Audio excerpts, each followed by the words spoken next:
et messieurs, bienvenue à l'émission Musique, Art et Handicap de notre chaîne de télévision Téléhandicap. Mon nom est Joseph Coury, en remplacement de l'animatrice de cette émission, absente aujourd'hui, et j'ai nommé Ariane Bouchardy-Gauthier. Je suis très heureux de partager avec vous cette passion vivante qui est le théâtre. Et quand on dit théâtre, on dit culture. Le théâtre aphasique sera notre sujet aujourd'hui. C'est une réalité qui relève de l'art, de la culture, du handicap dirigé par des personnes aphasiques. Une dimension unique dans un cadre de s'approcher encore dans une société démocratique et surtout inclusive.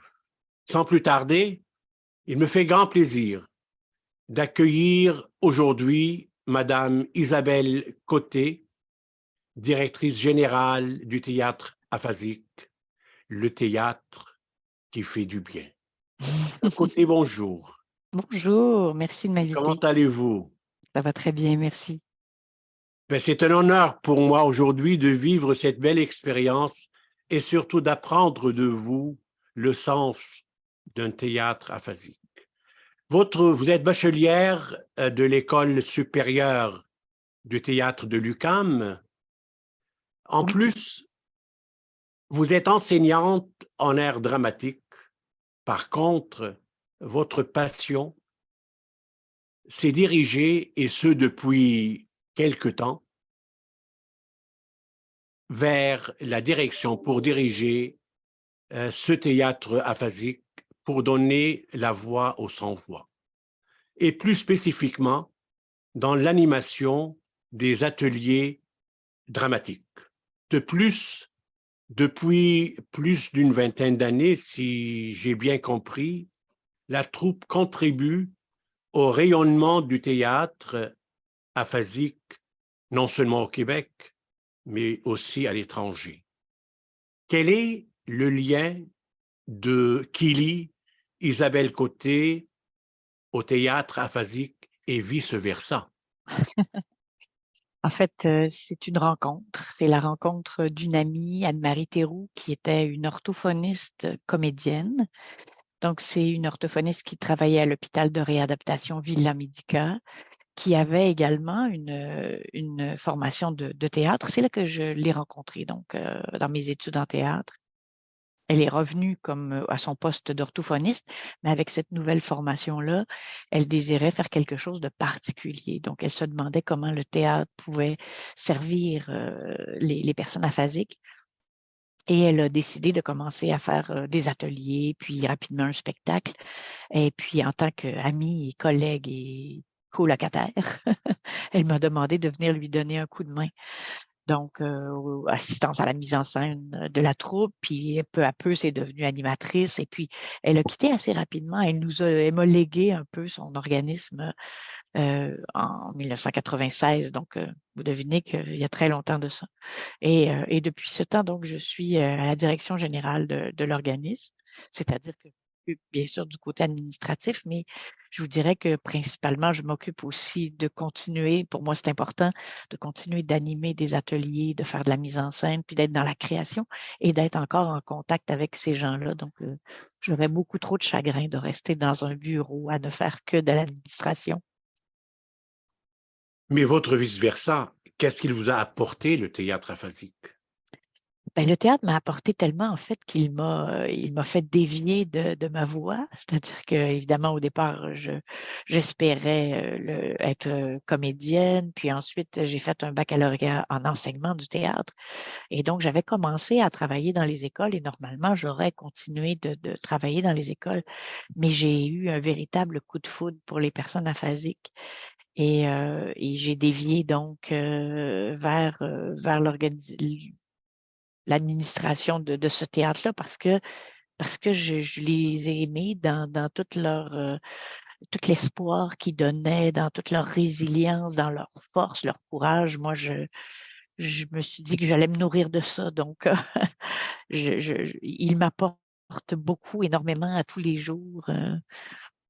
C'est une sorte d'une nourriture intellectuelle et humaine en même temps, Humaine, très forte, oui, absolument. et surtout avec des personnes handicapées. Oui, absolument. Donc, Madame Côté, dans votre travail et surtout votre théâtre, vous favorisez la réadaptation et surtout la réinsertion sociale des personnes handicapées. De plus, vous tenez énormément qu'une personne aphasique soit considérée dans son intégrité et sans jugement dans notre société, la société que nous vivons tous, et surtout de la part des personnes valides, en lui laissant prendre part de ses activités dans un sentiment de liberté. Avez-vous par hasard une idée précise sur le nombre d'hommes et de femmes vivant avec une aphasie de plus? Comment agissent-ils, vos membres, face à de telles situations? Ben, en fait, il y a beaucoup de questions dans votre question. C'est difficile de calculer le nombre de personnes aphasiques qu'il y a déjà au Québec, par exemple. On sait qu'il y a on sait qu'une personne sur trois qui font une AVC vont avoir un risque de devenir aphasique. Et ce calcul-là, il n'est pas fait au Québec. Il est fait au Canada. On estime, je pense, il y a juste une estimation, là, qu'il y aurait autour de 6 000 nouveaux cas par année au Québec. Mais ce n'est pas des chiffres sûrs. Donc, évidemment, ce n'est pas tous ces gens-là qui s'en viennent chez nous après. Il faut qu'ils aient cette volonté-là de faire une œuvre artistique ou de s'impliquer dans une œuvre artistique. Et ça dépend aussi, bien sûr, de l'accompagnement qu'ils ont parce que les orthophonistes, les gens avec qui ils travaillent, les intervenants de la santé, eux doivent être au courant que l'organisme existe pour pouvoir diriger leurs patients vers nous. Et puis nous, ben, effectivement, ce qu'on veut, c'est de poursuivre ce travail-là. Hein. Les gens, ils ont un processus de guérison. Ils s'en vont à l'hôpital en soins aigus, ensuite ils s'en vont en réadaptation. Puis après, ce qu'on souhaite, nous, c'est leur tendre la main pour qu'il y ait autre chose après, tout de suite, dans lequel ils continuent de travailler la parole, qu'ils continuent de travailler l'expression de leur corps et tout ça, mais ensuite qu'ils aient un objectif de vie. Hein, parce qu'après, la plupart ne peuvent pas retravailler et c'est important pour eux qu'ils continuent d'avoir des buts, des objectifs. S'il reste 30 ans à vivre à cette personne-là, on ne peut pas dire, ben là, à partir de maintenant, tu es aphasique, donc c'est tout. Tu n'as plus d'objectifs, on meurt, plus d'objectifs. Et donc, c'est le fait de venir au théâtre, de poursuivre, de vouloir s'améliorer, de vouloir présenter des spectacles. Donc, ça devient une famille, un groupe d'amis d'abord, puis ensuite, ça devient un objectif de vie. Et puis ça, on espère que ce soit dans le continuum là, de la santé, mais ça devient ensuite aussi quelque chose qui est bon pour soi, tout simplement, comme l'art peut être bon pour nous, là, nous faire développer comme individus. Vous savez, je suis entièrement d'accord avec vous, mais avez-vous, comme par exemple la paralysie cérébrale, nous avons autour de 22 000 personnes au Québec sur 1 200 000 personnes vivant avec un handicap tout confondu. Et même si on ajoute les parents, si on ajoute les enfants, si on ajoute les frères et les Mhm. sœurs, on monte à 4 millions de personnes. Mais avez-vous une idée approximative sur le nombre des personnes aphasiques? Non, c'est terrible. Il n'y a pas de Statistique. recensement ou de statistiques qui sont faites sur les personnes aphasiques, à part le fait de ce chiffre-là, là, qui serait un 6 000 nouveaux cas par année au Québec, là, puis qui est très aléatoire, là, qui est juste bâti en fonction du fait qu'on calcule qu'il y a une personne sur trois. Donc, les AVC, eux, il y a une statistique d'AVC par année, puis on devine que c'est un tiers qui deviennent aphasiques, mais il n'y a pas d'autres statistiques que ça. Donc, on ne peut pas deviner il y a combien de personnes aphasiques au Québec. OK, OK. C'est Dites-moi, désagréable. Hein? oui, oui, je comprends. Moi, je trouve que ça l'est. Je comprends très, très, très Ça bien. serait important de le savoir. Vous êtes juste dans vos réponses là. Je sais, Madame Côté, et je suis conscient. D'après la pensée des personnes vivant avec un handicap physique, comme la paralysie cérébrale, là, vous savez, c'est une autre forme de pensée. Euh, sont plus visibles qu'une personne aphasique. On ressent malheureusement ce jugement, ce qui est triste d'agir de cette manière encore à la veille de cette semaine des personnes handicapées au Québec. Avez-vous eu l'occasion d'utiliser votre tribune, votre théâtre à travers vos pièces théâtrales pour dénoncer ces situations et inviter la personne valide d'agir respectueusement avec son voisin handicapé comme avec lui-même et lui Mhm. faire comprendre que l'exclusion ne devrait aucunement faire partie d'une société démocratique comme la nôtre? Ça fait partie évidemment de notre mission de sensibiliser les gens à l'aphasie et encore plus au vécu des personnes aphasiques, puis de démontrer les difficultés auxquelles ils sont confrontés chaque jour. Nous, effectivement, on a un handicap invisible qui est la difficulté de parole. Certains, par contre, ont quand même une hémiplégie, c'est-à-dire une paralysie d'un côté. Donc, ils sont visibles pour ces gens qui ont juste une aphasie, mais pas d'hémiplégie. Ça devient un handicap invisible et donc, ça déstabilise les gens aussi. Alors, quand on s'adresse à quelqu'un puis que la personne dit toujours le même mot ou n'utilise pas les bons mots et tout ça, bien souvent, on s'imagine que la personne a consommé ou elle n'est pas dans son état normal ou tout ça. Et là, la personne va comme être dénigrée ou elle n'aura pas l'écoute nécessaire. Donc, oui, c'est important pour nous. Et puis, mieux que ça, on va dans les écoles aussi. Pour nous, c'est important de sensibiliser les jeunes également. Et donc, on va dans les écoles secondaires, dans les ateliers d'art dramatique pour aller faire des ateliers avec eux. On y va avec notre monde et ça nous permet de parler d'handicap. On parle, oui, d'aphasie, mais on parle aussi d'hémiplégie, on parle de handicap en général pour voir à quel point, parce que le théâtre nous permet ça, hein, le théâtre nous permet de dire, ben, on va jouer à donc, on va faire un jeu de rôle et maintenant, à partir de maintenant, vous n'avez plus le droit d'utiliser votre côté droit. Donc, vous devez faire une action précise sans pouvoir utiliser votre bras dominant, par exemple. Vous devez vous faire comprendre et tout ça, mais le seul mot que vous pouvez dire, c'est le mot banane. Alors, on fait ces jeux-là comme ça avec des étudiants qui réalisent justement la difficulté, puis le fait de le vivre, hein, c'est surtout ça, les gens, quand ils sont confrontés à la difficulté, ben, ils comprennent mieux. Donc, nos ateliers de théâtre, de sensibilisation de théâtre nous permettent là, justement d'aller à la rencontre des jeunes puis de faire passer notre message. Mais vous savez très bien que le théâtre dans le monde entier a toujours été un élément critique, même parfois pour changer des gouvernements.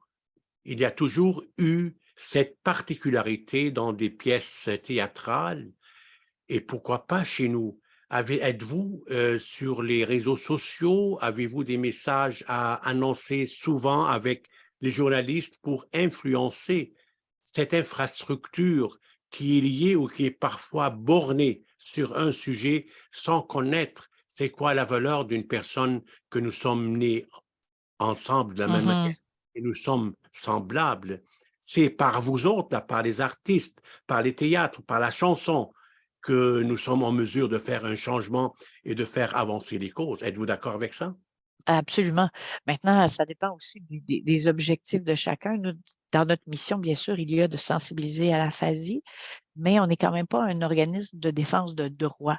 Ce qui fait que notre mandat particulier, il est vraiment d'aller vers nos membres puis de desservir nos membres. Donc, on offre une multitude d'activités, là, que ce soit des ateliers d'art dramatique, de peinture, de danse, de jeux physiques, d'écriture. Donc, on est plus tourné vers nos membres à tenter de leur offrir les meilleurs services possibles.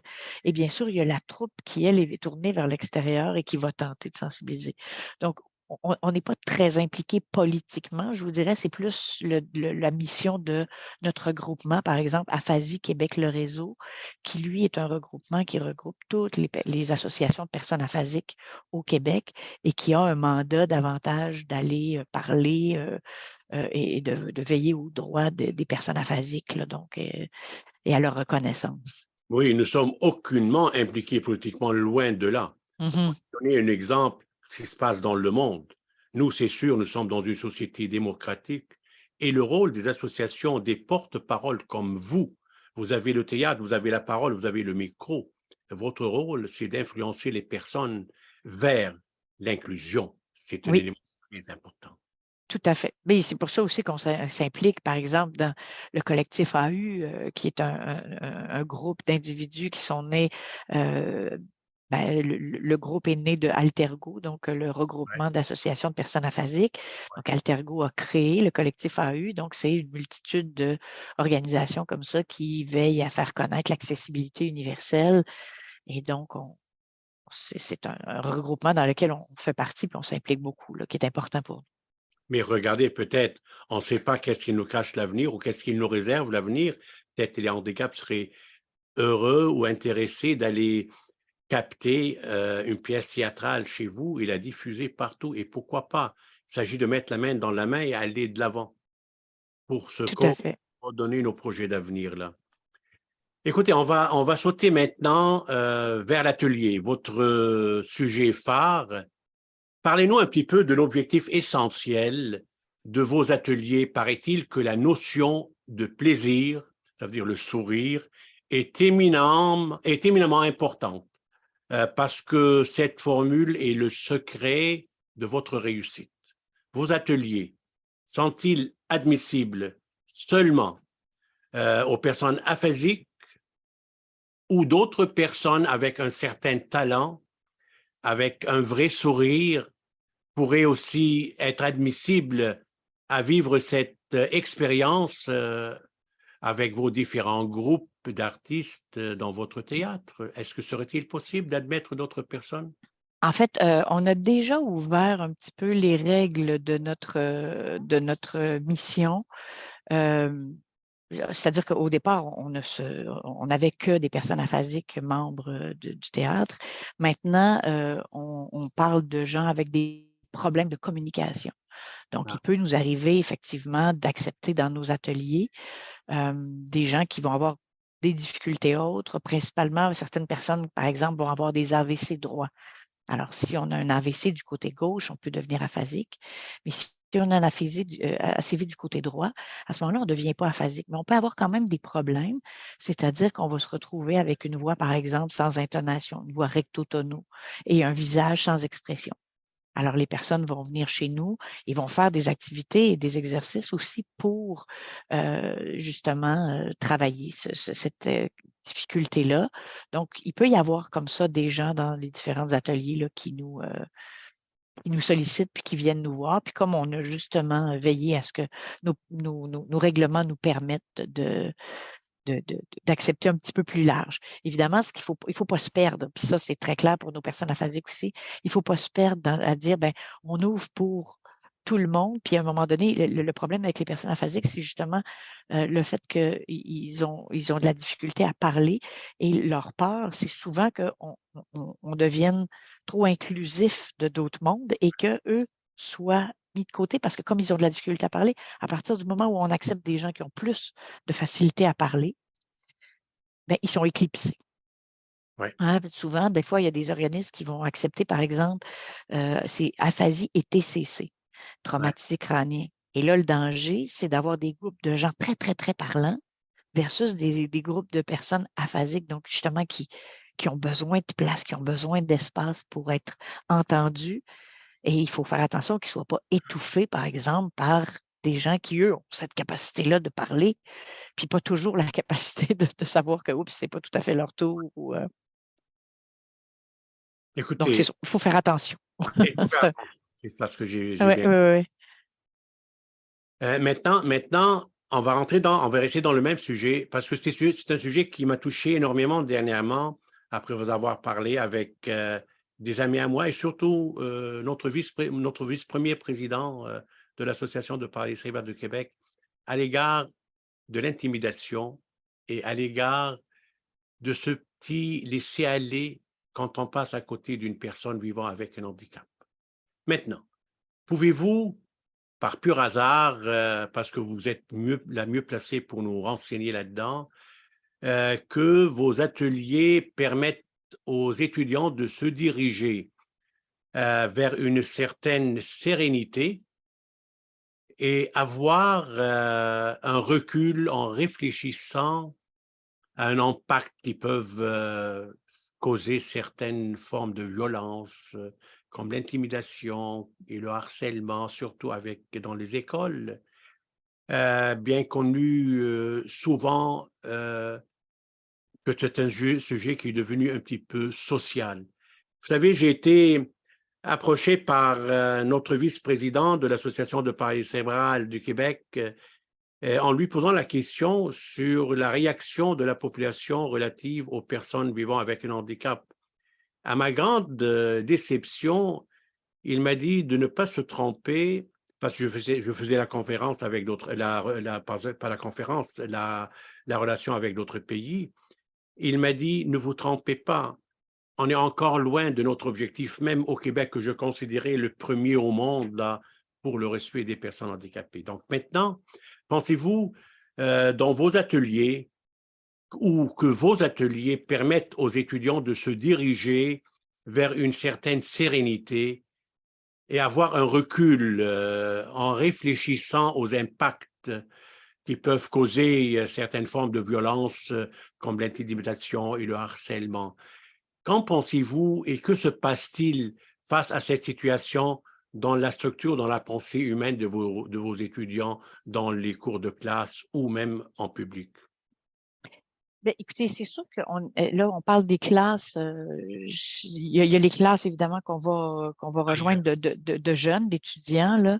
Exact. Ben, on n'est pas très longtemps avec eux. On a 2 petites rencontres d'1 heure avec eux. C'est sûr qu'il y a une ouverture d'esprit que je pense qui se crée. Il n'y a personne là-dedans qui va dire, ben, écoutez, avant, j'étais un agresseur et maintenant, je pense que je ne le serai plus, là. Vous m'avez sensibilisé. On sent qu'on fait quand même une petite différence. On le voit, je vous dirais. Ce qui est extraordinaire, peut-être, c'est dans le ton que les jeunes adoptent en parlant avec les personnes aphasiques.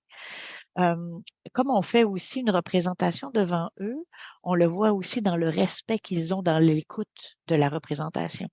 Et ce que je dis toujours, c'est que je suis certaine que si on allait d'abord jouer devant eux, puis ensuite aller à leur rencontre, ce ne serait pas exactement la même chose. Le fait qu'il les ait rencontrés avant en atelier, qu'il leur ait parlé, que nos personnes aphasiques aient partagé avec eux. Et là, après, de les voir sur scène, il y a tout de suite une compréhension et un respect qui s'installe.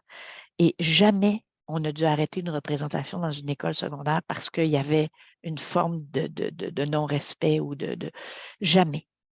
Les étudiants, peu importe l'école, puis on en a vu des brouillonnes, là, je vous dirais. Tu sais, c'est pas des anges, là. Des fois, dans les classes, là, ça bouge beaucoup. Puis là, je me dis, on va-tu présenter devant eux? Ils n'ont pas beaucoup d'écoute, tout ça. Et bien, à chaque fois, la magie s'est passée. Et à mon avis, c'est cette sensibilisation-là, d'avoir été à la rencontre, d'avoir entendu l'histoire. C'est sûr que ça ne les touche pas beaucoup, les AVC, les jeunes, là. Ils n'ont pas peur d'avoir ça dans leur vie. Hein, c'est invincible, un jeune, ça n'a pas peur d'avoir un AVC. Mais ce qui est touchant avec les gens de notre troupe et tout ça, c'est qu'ils sont des parents, eux.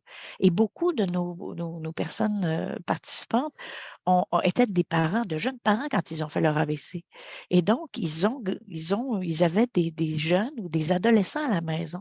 Et les adolescents ont dû apprendre à vivre avec maman qui ne parle plus ou maman qui ne dit plus les bons mots. Et là, je suis gênée d'inviter mes amis parce que maman est aphasique et tout ça.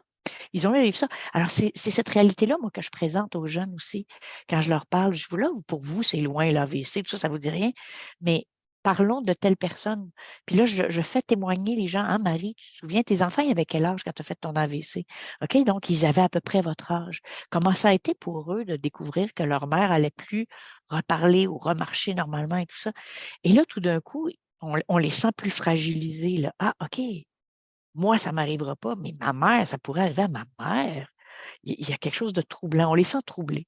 Fait que on essaie vraiment d'aller les chercher là où c'est possible à travers leur vulnérabilité, leur famille, les références qu'ils connaissent. Là.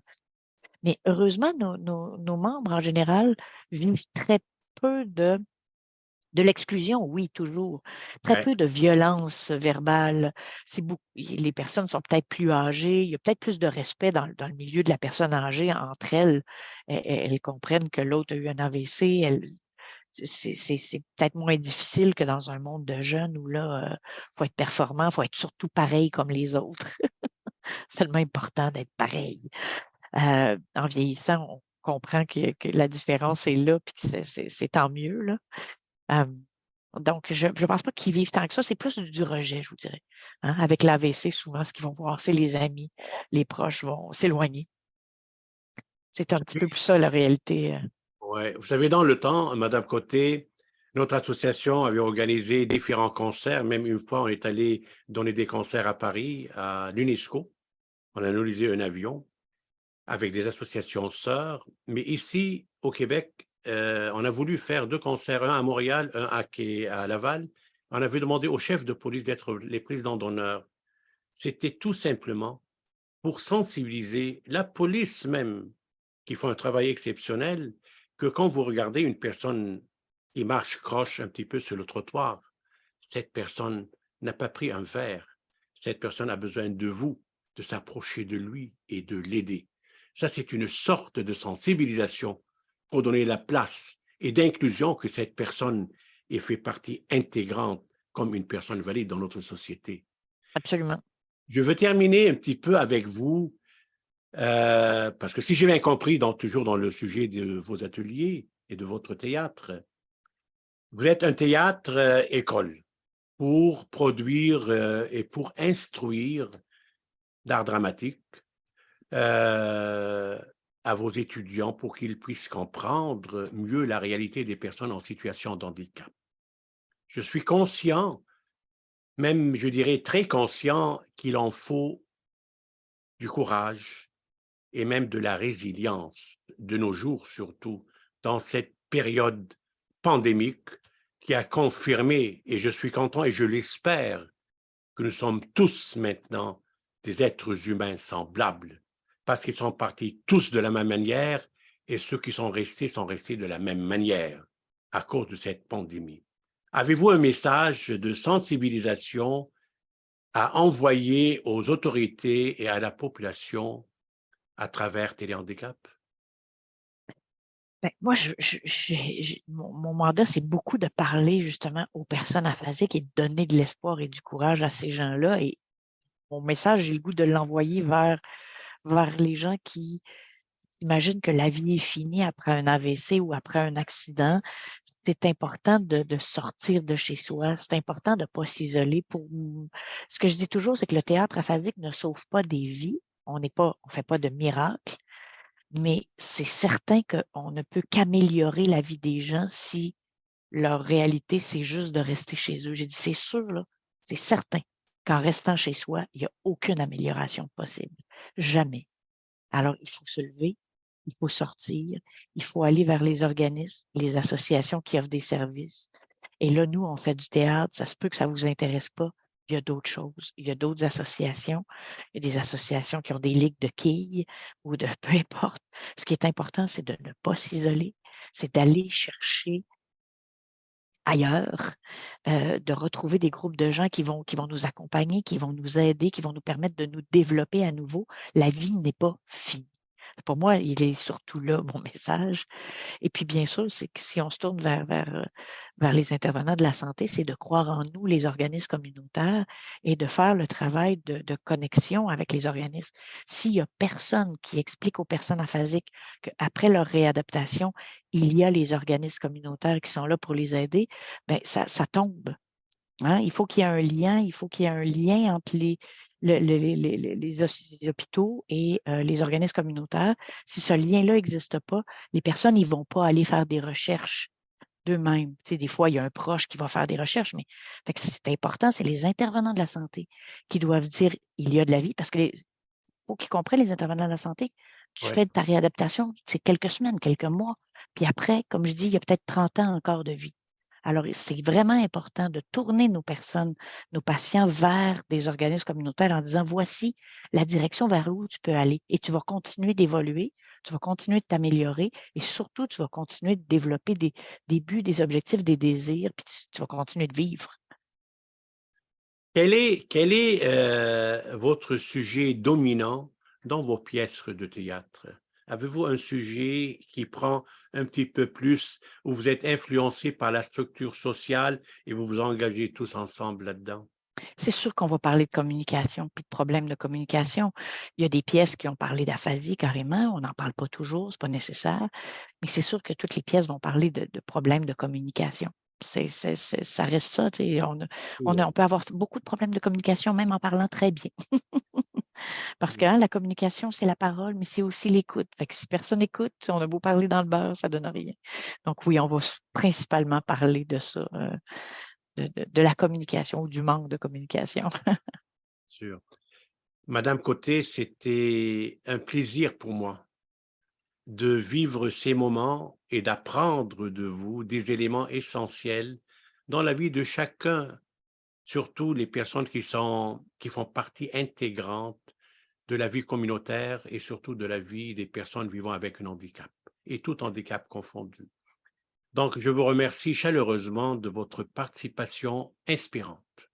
Et oui, inspirante et vivante. Et je répète, je vous donne rendez-vous probablement dans une de vos pièces théâtrales Tout à pour fait. continuer à travailler ensemble pour l'avancement de votre cause, de nos causes, que je la trouve vraiment inspirante pour de meilleurs lendemains.